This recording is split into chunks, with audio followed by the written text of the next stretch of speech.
श्री स्वामीराज माऊली.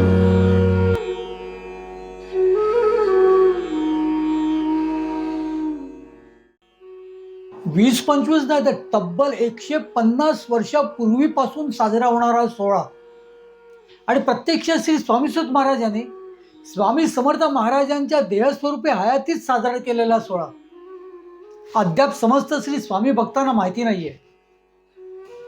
श्री स्वामी समर्थ महापर्वणी म्हणजे खुद्द श्री स्वामीसुत महाराज स्वामी समर्थ महाराजांच्या पादुकांचा समुद्र स्नान सोहळा साजरा करत असत.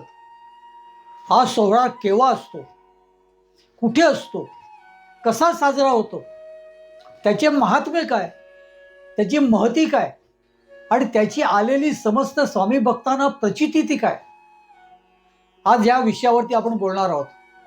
कारण हा सोहळा अगदी अलीकडे आता 19 फेब्रुवारीला साजरा होणार आहे. समस्त स्वामी भक्त एकत्र येऊन 157 वर्ष आहे बरं का. आणि म्हणूनच या सोहळ्याची माहिती देण्यासाठी आजचा हा प्रपंच आहे. स्वामी कृपेने ही बोलत सेवाणी, नभे माझी करणी बोलवया. स्वामी सूत म्हणे स्वामीची कथा, कृपा बळे वार्ता बोलतसे. श्री स्वामीराज माऊली या आपल्या लाडक्या यूट्यूब चॅनलमध्ये मी मिलिंद पिळगावकर अगदी नेहमीप्रमाणे तुमचं खूप खूप स्वागत करतो. कारण भक्त मंडळी, आज आपण जे बोलणार आहोत ते स्वामी समर्थ महाराजांच्या अगदी मूळ सोहळ्याबद्दल बोलणार आहोत. खुद्द श्री स्वामी सूत महाराजांनी स्वामी महाराजांच्या देहस्वरूप हयातीत हा सोहळा साजरा केलेला आहे. आणि ह्या सोहळ्याला खुद्द स्वामी महाराजांनी सुद्धा शिक्कामोर्तब केलं बरं का.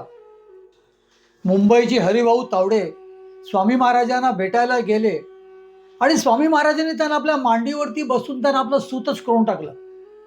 नंतर ते स्वामी सूत महाराज म्हणून प्रचलित झाले. पण भक्तगण, जेव्हा ते स्वामी महाराजांच्या मांडीवरती बसले होते तेव्हा त्यांना महाराजांची प्रगटलीला उमगली बरं का. महाराज कसे प्रगटले, कुठे प्रगटले, त्याची तिथी काय वगैरे सगळं त्यांना समजलं. आणि त्यानुसार ते स्वामी महाराजांची जयंती सुद्धा साजरी करू लागले. सुरुवातीच्या वर्षी लोकांनी त्यांना भरपूर नावं ठेवली, त्यांना भरपूर विरोध केला. पण त्यानंतर मात्र खुद्द स्वामी महाराजांनीच या त्यांच्या प्रगट लीलेवरती शिक्कामोर्तब केलं बरं का. आणि तिथपासून हा सोहळा आज तगायत आपण साजरा करतो. चैत्र शुक्ल द्वितीयेच्या दिवशी आपण स्वामी समर्थ महाराजांची जयंती साजरी करतो. पण अगदी खरं सांगायला गेलं तर ह्या सोहळ्याबद्दल फारसं आपल्याला माहिती नाहीये. भक्तगण, हा सोहळा एक दिवसाचा नव्हताच. खुद्द स्वामीसुत महाराज त्यांनी स्थापन केलेल्या कांदेवाडी मठामध्ये हा सोहळा अगदी पूर्णतः 1 महिना साजरा करायचे.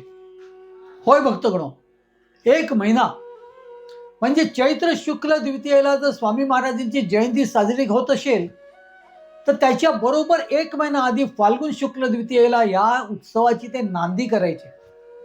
भल्या पहाटे स्वामी समर्थ महाराजांच्या पादुकांचं पूजन व्हायचं आणि पूजन करून ते पालखी काढायचे. ही पालखी गिरगावच्या सागर तीर्थावरती जायची आणि तिथे स्वामी समर्थ महाराजांच्या पादुकांना खुद्द स्वामी सूत महाराज समुद्र स्नान घालायचे. भक्त मंडळी, ह्या सोहळ्याच्या बद्दल स्वामी सूत महाराजांनी फार छान समजवलेलं आहे बरं का. ते म्हणतात 11 कपिला षष्टींचं बळ ह्या एका सोहळ्यामध्ये आहे. कपिला षष्टी हा योग आपल्यापैकी फारशा लोकांना माहितीच नाहीये. कारण कितीतरी पिढ्यांच्या नशिबात तो येतच नाही. कितीतरी योग एकत्र जुळून आले का त्याला कपिला षष्टी म्हटलं जातं. अत्यंत दुर्मिळ योग, पिढ्यांच्या नशिबात कधी कधी नसतो तो. पण इथे गुरुदेव श्री स्वामीसुत महाराज असं सांगतायत की 11 कपिला षष्टींचं बळ या एका स्वामी समर्थ महाराजांच्या समुद्र स्नान सोहळ्यामध्ये आहे. आणि म्हणूनच या सोहळ्याला खुद्द स्वामीसुत महाराजांनी स्वामी महापर्वणी असं नाव दिले बरं का. स्वामी महापर्वणी.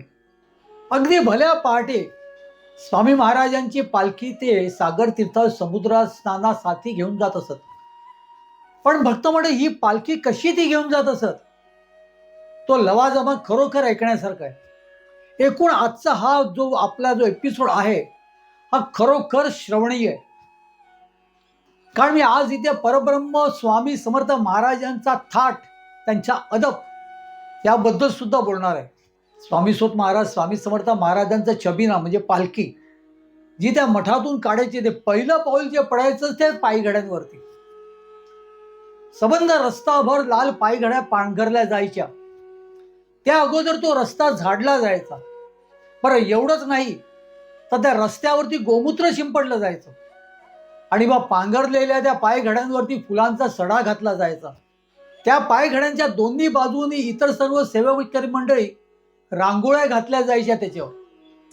आणि ह्या थाटामध्ये, ह्या लवाजम्यामध्ये स्वामी समर्थ महाराजांच्या तो छबिना, ती पालखी थेट अगदी समुद्र स्नानापर्यंत जायची, थेट अगदी सागर तीर्थापर्यंत जायची, गिरगाव चौपाटीपर्यंत जायची. अगदी सागर तीर्थाचं ते पाणी लागेपर्यंत तिथे पायघड्या घातल्या जायच्या. आणि त्यानंतर पहिलं पाऊल जे पडायचं ते थेट त्या पाण्यामध्ये, त्या सागर तीर्थामध्ये. भक्त म्हणजे इथे स्वामीसुत महाराज स्वामी समर्थ महाराजांच्या पादुकांना स्वहस्ते समुद्र स्नान घालत असत. आणि खरोखर हा सोहळा अगदी बघण्यासारखा असायचा. त्याच लवाजमामध्ये, त्याच थाटामध्ये ती पालखी पुन्हा माघारी मठात यायची. आणि त्यानंतरचा संपूर्ण 1 महिना काही ना काही कार्यक्रम, 1 महिना अगदी चैत्र शुक्ल द्वितीयेपर्यंत या मठात, कांदेवाडी मठात अगदी धूमधडाक्यात साजरा व्हायचा. तर आपण सगळे स्वामी भक्त एकत्र येऊन तो साजरा. गुरुदेव श्री स्वामीसुत महाराजांनी सुरू केलेला हा सोहळा अद्याप फारसं कोणाला का माहिती नाहीये. त्याचं सुद्धा एक कारण आहे. हा सोहळा मुळात 1935 सालापर्यंत साजरा झाला खरा, पण त्यानंतर काही कारणास्तव पादुका समुद्रावरून नेणं शक्य झालं नाही. तोवर त्या पादुका चेंबूर मठामध्ये स्थलांतरित झाल्या होत्या. आणि म्हणून चेंबूर मठामध्ये समुद्राचं पाणी घेऊन येऊन त्या पादुकांना स्नान घातलं जायचं. ते खऱ्या अर्थाने समुद्र स्नान नाही, पण पर्यायी म्हणून ते तसं करण्यात आलं. गुरुदेव श्री स्वामीसुत महाराजांवरती माझं लिखाण चालू होतं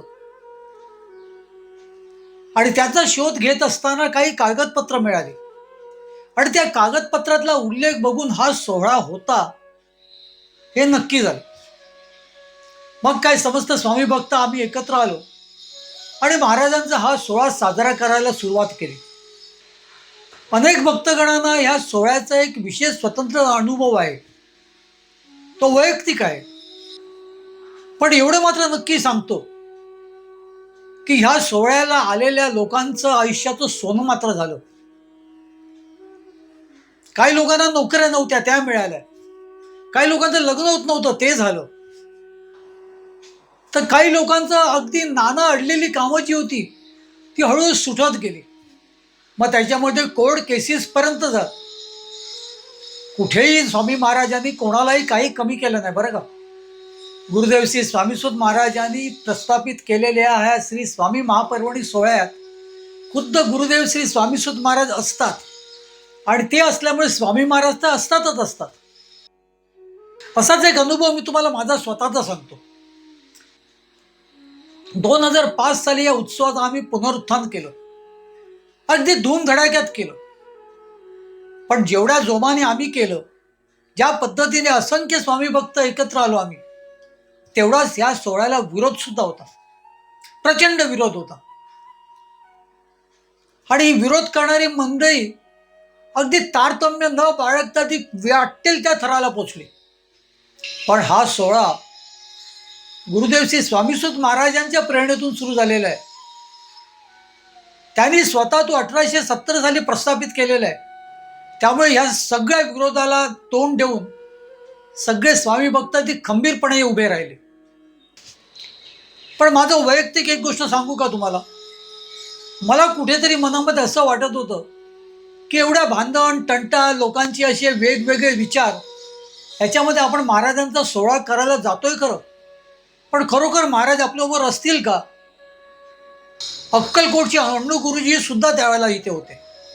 मी अण्णू गुरुजींना म्हटलं हा सगळा एकूण विरोध पाहता कुठेतरी मन खिन्न होते.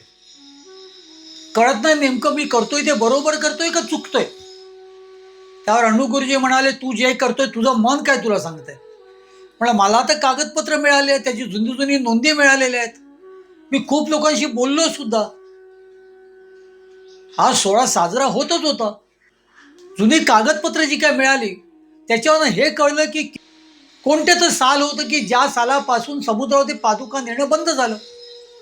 आणि त्यानंतर चेंबूरच्या मठामध्ये हा सोहळा समुद्राचं पाणी येऊन साजरा होतो, हे सुद्धा ते लोक आज मला सांगतायत. मग ह्या सोहळ्याचं पुनरुत्थान करणं हे योग्यच आहे ना. त्यावर अण्णुगुरुजीने मला एकच गोष्ट सांगितली, तू तुझ्या मनाला विचार, तुझं मन काय तुला सांगता ते बघ. माझे गुरुदेव श्री स्वामीस्वत महाराज, मी त्यांच्या मार्फत माझ्या मनाला एक प्रश्न केला की मी जे काही करतोय ते बरोबर आहे की नाही. आणि त्यावेळेला माझंच मन मला सांगू लागलं की तू अगदी 100% बरोबर चाललेलं आहेस. एखादा सोहळ्याचा जर पुनरुत्थान होत असेल तर त्यात वाईट ते काय, समस्त लोकांना तो उत्सव सोहळा कळलाच पाहिजे. पण भक्तगण आज मितीस्तोवर हा सोहळा सगळ्या स्वामी भक्तांपर्यंत पोचला नाहीये, हीच एक खंत आहे.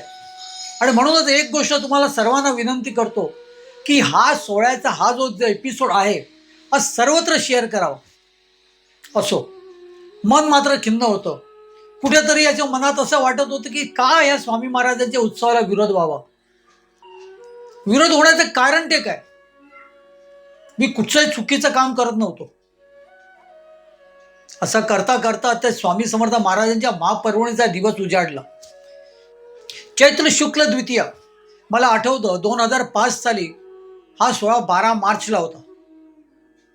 भल्या पहाटे पूजन झालं आणि सूर्यनारायण उगवायच्या अगोदरच स्वामी महाराजांचा तो लवाजमा निघाला. स्वामी महाराजांच्या पालखीचं प्रस्थान झालं.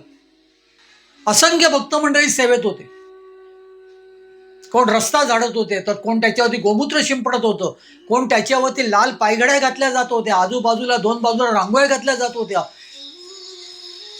पांघरलेल्या पायघड्यांवरती फुलांचा सडा घातला होता आणि त्याच्यावरती राजाधिराज योगीराज ब्रह्मांड नायक स्वामी समर्थ महाराजांचा छबिना चालला होता. बघून कसं प्रसन्न वाटलं, खूप छान वाटलं. भक्त म्हणजे आता जी घटना मी तुम्हाला सांगतोय ती खरोखर ऐकण्यासारखी आहे. आणि तिथेच स्वामी महाराजांनी शिक्कामोर्तब केलं का मी या सोहळ्यामध्ये आहे, तू अजिबात कसलाच विचार करू नको, मी आहे, माझा सूत सुद्धा तुमच्या बरोबर आहे. या सोहळ्याचं ज्या जोमामध्ये अगदी पुनरुत्थान तुम्ही केलेलं आहे तसाच चालू द्या.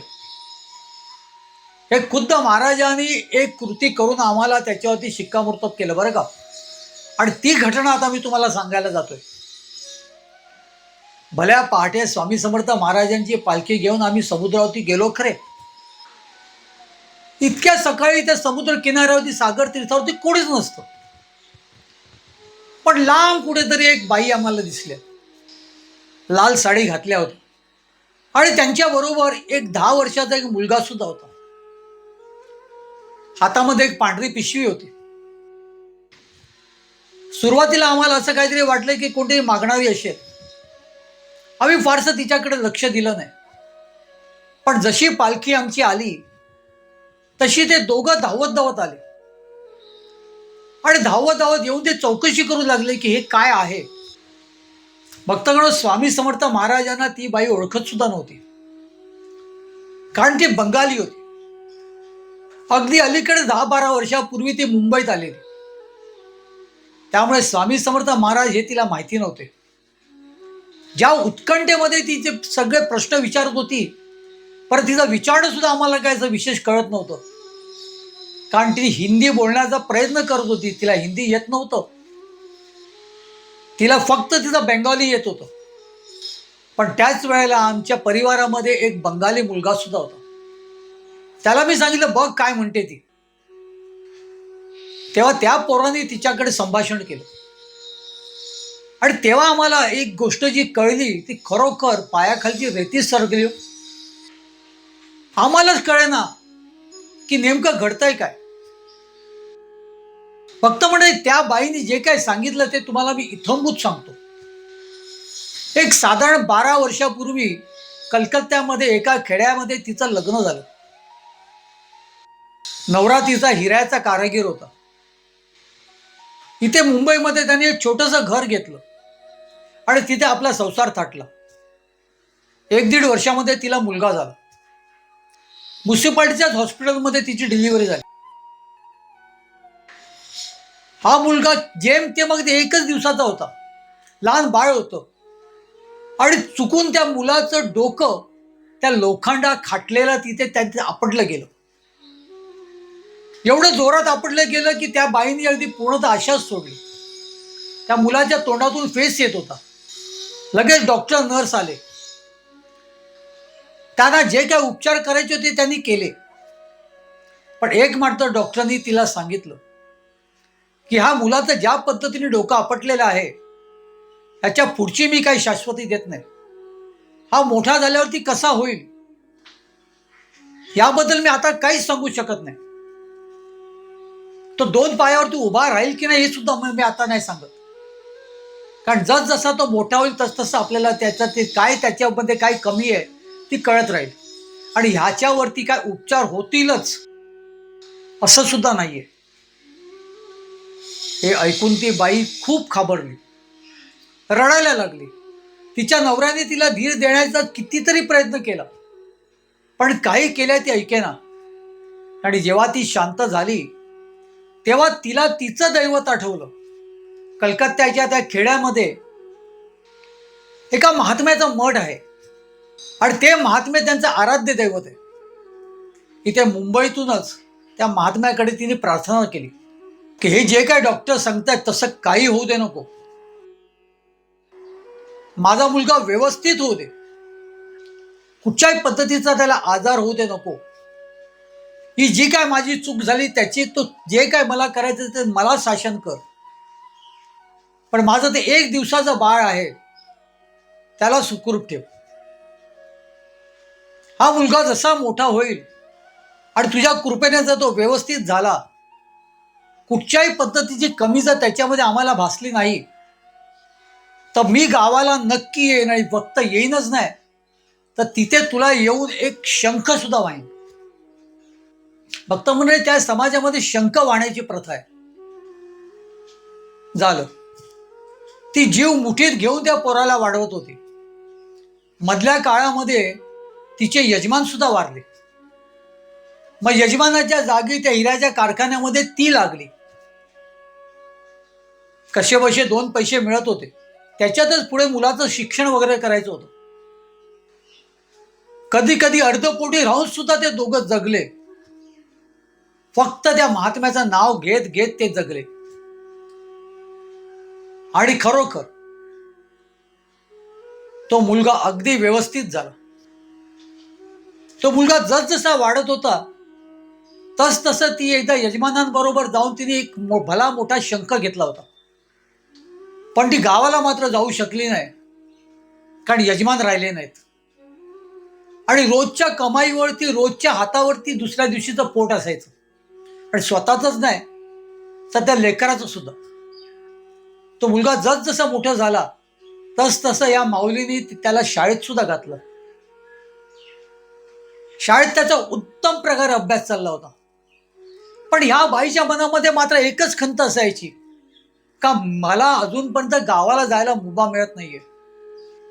तो शंख मला माझ्या महात्म्या गुरुना वाहायचे आहे. तो मला वाहता येत नाही. मी काय करू. फक्त म्हणजे हा जो 16 होता फाल्गुन शुक्ल द्वितीया 12 मार्च 2005 त्याच्या अगदी बरोबर आदल्या दिवशी रात्री तिच्या मनात हाच विचार चालला होता. मुलगा आता जवळजवळ 10 वर्षाचा झालेला आहे. मुलाला कुठच्याही पद्धतीची कसलाच आजार झालेला नाही. व्यवस्थितरित्या मुलगा आहे. आणि एवढंच नाही तर शाळेत सुद्धा उत्तमरित्या अभ्यास चाललेला आहे त्याचा. सर्व शिक्षिका वगैरे त्याच्यावरती अत्यंत खुश आहेत. आपले महात्मे आपले गुरुदेव ज्यांच्याकडे आपण जी प्रार्थना केली ती फलद्रूप झालेली आहे. पण आता आपण सुद्धा त्यांना काहीतरी कबूल केलेलं आहे जे आपल्याला जमतच नाहीये. कसं जाणार गावाला. काम केलं नाही तर पोट कसं भरणार. त्या मुलाच्या शाळेची फी कशी देणार. आणि सुट्टी तर मिळणारच नाही. पण तिला गावाला जायचे वेध लागले होते. त्या गुरुदेवांना त्या महात्म्यांच्या मठामध्ये जाऊन कधी एकदा मी तो शंख वाचे असं तिला वाटत होतं. त्या दिवशी रात्री सुद्धा तिच्या मनात तो विचार आलेला. तिला खूप पश्चाताप होत होता की असं काय नेमकं घडलेलं आहे की मी तिथे जाऊ शकत नाही. माझं काय पाप आहे त्याच्यात. पण लगेच ती तोंडात म्हणून घ्यायची, कारण गुरुदेवांना केलेली प्रार्थना ती फलद्रूप झालेली. तिचा मुलगा ते व्यवस्थित होता. भक्त मंडळी, आदल्या रात्रीच ती झोपली आणि तिला एक दृष्टांत झाला. त्या दृष्टांतामध्ये तिच्या गावचा तो महात्मा, ते गुरुदेव, त्या गुरुदेवानी तिला दृष्टांत दिला आणि तिला सांगितलं, तू काहीही काळजी करू नको, अजिबात चिंता करू नको. माझा भाऊ उद्या समुद्रावरती येतोय, गिरगावला आंघोळ करायला येतोय. त्याच्या हातात तो शंख दे, तो मला पोचेल. त्या बाईला खूप बरं वाटलं. दुसऱ्या दिवशी भल्या पहाटे ती आपल्या मुलाला घेऊन तो शंख घेऊन त्या समुद्र किनाऱ्यावरती जाऊन उभी राहिली. तिथल्या पोलिसांनी तिला 2-3 वेळा हटकलं सुद्धा, पण ती काही केलं हलेना. अखेर ज्याला पालखी आली त्याला तिला कळलं नाही नेमकं हे काय, हा सोहळा कसलाय. आणि तिने जेव्हा सगळं विचारलं आणि जेव्हा तिला कळलं की समुद्र स्नानाकरिता स्वामी समर्थ महाराज इथे आलेले आहेत, त्यावेळेला आनंदाने अगदी लहान मुलासारखी ती रडू लागली. पण हे सगळं बघून खरोखर तिथली सगळी लोक घाबरलेली बरं का. कारण कळेना नेमका आपला आज शुभ दिवस आहे, चांगला दिवस आहे. आपण समुद्रावरती महाराजांच्या पादुका घेऊन चाललेलो आहोत. आता समुद्र स्नान होणार आहे आणि मध्येच कोणतरी अनोळखी बाई येऊन रडायला लागणं. पण त्या बाईने नंतर सगळं सांगितलं. त्या बंगाली पोरांनी जेव्हा मला हे सांगितलं, ती बाई असं असं म्हणते, त्यावेळेला मी अणुगुरुजींना सांगितलं, तुम्ही म्हणालात तसंच होतं. माझ्या मनाने मला सांगितलेलं की महाराज येणार आहेत आणि महाराज आपल्या पालखीतून समुद्र स्नानाकरिता आलेले आहेत, हेच या प्रसंगातून सिद्ध झालेलं आहे. त्या वर्षीपासून मी कधीही कसलाच विचार केला नाही. स्वामी समर्थ महाराजांच्या समुद्र स्नानाला स्वामी महाराज असतात, गुरुदेव श्री स्वामीसुत महाराज असतात, याच्यावरती खुद्द स्वामी महाराजांनीच शिक्कामोर्तब केलेलं आहे आणि ह्या कृतीतून सांगितलेलं आहे. स्वामींच्या समुद्र स्नाना अगोदरच महाराजांना तो शंख वाहण्यात आला. त्या बाईला त्याचा खूप आनंद झालेला. त्या मुलाला तिने स्वामी महाराजांच्या चरणावरती घातलं, पादुकांवरती त्याचं डोकं टेकवलं आणि सुस्कारा सोडला. मी केलेला नवस स्वामी महाराजांनी तो स्वीकारला, हेच तिचं सांगणं होतं. खरोखर भक्त म्हणजे त्याच्यानंतर काही वर्ष ते दोघंही हा उत्सवाला समुद्रावरती येत असत. आता अलीकडे 8-10 वर्ष ते येत नाही आहेत. मला माहिती नाही त्यांचं काय झालं, कुठे असतील ते आता सध्या. पण मला तरी वाटतं सगळं जे काय आहे ते सुखरूप आहेत, कारण त्यांच्या पाठी त्यांचे सद्गुरू आहेत. आणि एवढंच नाही तर स्वामी समर्थ महाराजांची सुद्धा त्यांच्यावरती कृपा आहे. आपण मात्र एकच शिकलो, आपण स्वामी भक्तांना मात्र त्याच्यातून एकच मात्र कळलं की स्वामी समर्थ महाराज या सोहळ्याला असतात, अगदी सदोदित असतात. त्यानंतर काही लोकांना समुद्र स्नान होत असताना आकाशात सुद्धा स्वामी महाराजांचा भला मोठा चेहरा दिसला होता.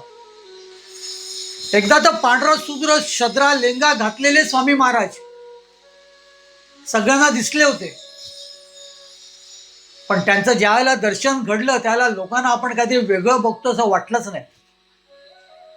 अगदी सगळ्यांच्या समोर चालत गेले, तुम्ही या पाठी म्हणे, मी पुढे पोचतो आधी. आणि जेव्हा ते दिसेनासे झाले त्याला ते एकमेकाला विचारू लागले, अरे आपण काय बघितलं. अशा अनेक गोष्टी घडलेल्या आहेत, अनेक गोष्टी घडलेल्या आहेत. स्वामी समर्थ महाराजांच्या महापर्वणीचं ते समुद्राचं सागर तीर्थ कितीतरी लोक घेऊन जातात, वर्षभर घरामध्ये ठेवतात, वेळ प्रसंगी डोक्यावरती शिंपडतात, नवीन वास्तू असेल तर तिथे शिंपडतात. आणि एवढंच नाही, समुद्र स्नान करून झाल्यानंतर सुद्धा त्या समुद्रावरती लोक येऊन कितीतरी बाटल्या भरून घेऊन जातात. भक्त मंडळी, हा सोहळा यंदाच्या वर्षी अगदी 10-12 दिवसावरती आता आलेला आहे. फाल्गुन शुक्ल द्वितीया गुरुवार दिनांक 19 फेब्रुवारी 2026 आपण हा सोहळा साजरा करणार आहोत. गुरुदेव श्री स्वामीसुत महाराज जशी पालखी काढत तशीच आपण सुद्धा काढणार आहोत. दरवर्षी करतो, यंदाच्या वर्षी सुद्धा करणार आहोत. गुरुदेव श्री स्वामीसुत महाराज आपल्याकडून हे सर्व करून घेतील यात तीळ मात्र शंका नाही. आपण सुद्धा तशाच पायघड्या घालणार आहोत. आपण सुद्धा तसंच पूर्णतः गोमूत्र शिंपडून शुद्धीकरण करणार आहोत. आणि त्याच पद्धतीने त्याच लवाजम्यामध्ये स्वामी समर्थ महाराजांचा तो छबिना आपण सागर तीर्थापर्यंत घेऊन जाणार आहोत. तिथे शास्त्रोक्त स्वामी समर्थ महाराजांचं समुद्र स्नान आपण करणार आहोत. आज सोहळ्याला तुम्हा सर्वांना स्वामीसुत महाराजांचाच निरोप आहे. मी फक्त तुमच्यापर्यंत पोचवतोय. स्वामीसुत महाराजांनी तुम्हा सर्वांना असा निरोप दिलेला आहे. ते म्हणतायत, याहो सर्व तुम्ही होनी सावचित्त, नाचू आनंदात एकमेळी, स्वामी सूत म्हणे उत्साहासी यावे, सर्व तुम्ही भावे समर्थांच्या. भक्त मंडळी, स्वामी सुतांचा हा निरोप तुमच्यापर्यंत पोचवला. कृपया तो स्वीकार आणि या सोहळ्याला उपस्थित राहा.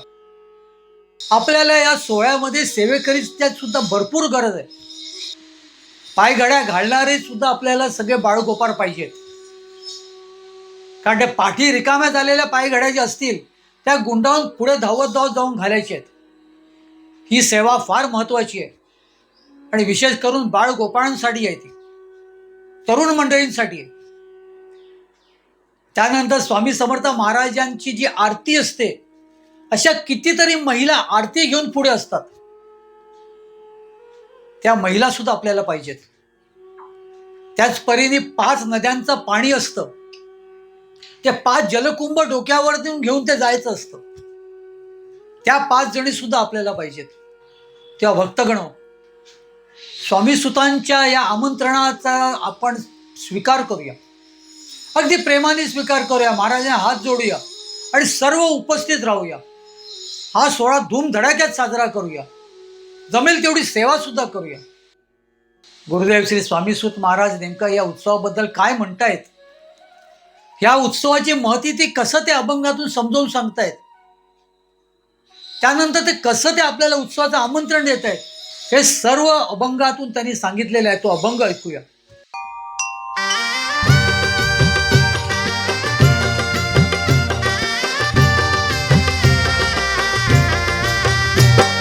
स्वामी महापर्वणी व्रत ह्याची येता, स्वामी महापर्वणी व्रत ह्याची येता, नसे तुल्य पाहता कपिला शास्त्री, नसे तुल्य पाहता कपिला शास्त्री, स्वामी महापर्वणी व्रत ह्याची येता, स्वामी महापर्वणी व्रत ह्याची येता.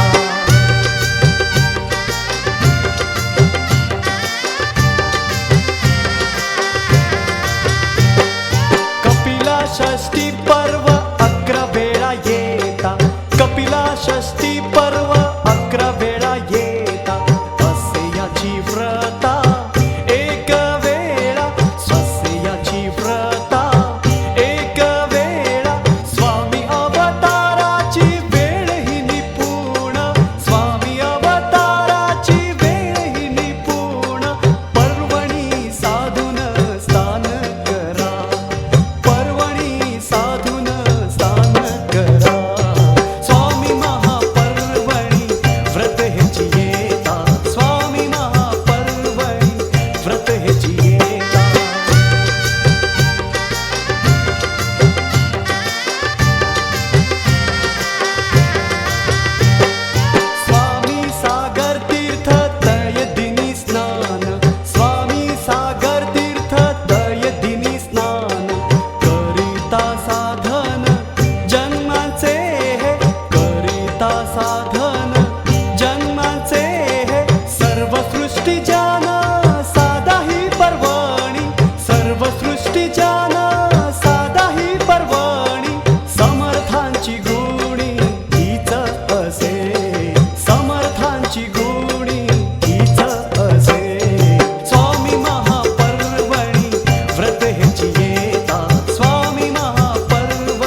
पर्वणीचे स्वामी सागर तीर्थ केले हे यथार्थ भजा त्यासी केले हे यथार्थ भजा त्यासी स्वामी सुत म्हणे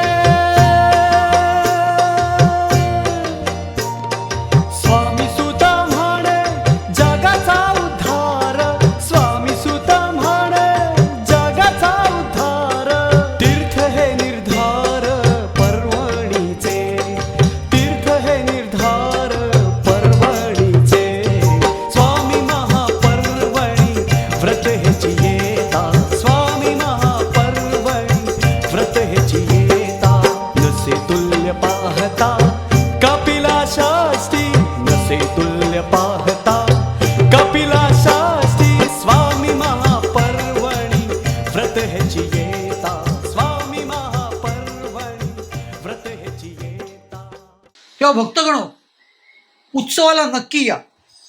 मीही असीन, तुम्ही सुद्धा असा. आपण सर्वांनी मिळून श्री स्वामी समर्थ महाराजांचं अस्तित्व अनुभवूया. गुरुदेव श्री स्वामीसुत महाराज सुद्धा आपल्यात असतात, त्यांचं सुद्धा अस्तित्व तुम्हाला जाणवेल. तेव्हा तुम्ही हात जोडले जातील आणि तुम्ही म्हणाल, खरोखर हा उत्सव म्हणजे खरोखर आपल्या समस्त स्वामी भक्तांसाठी एक महापर्वणी आहे. म्हणूनच त्याला श्री स्वामी महापर्वणी असं स्वामी सुतांनी म्हटलेलं आहे. श्री स्वामी समर्थ, श्री स्वामी समर्थ, श्री स्वामी समर्थ.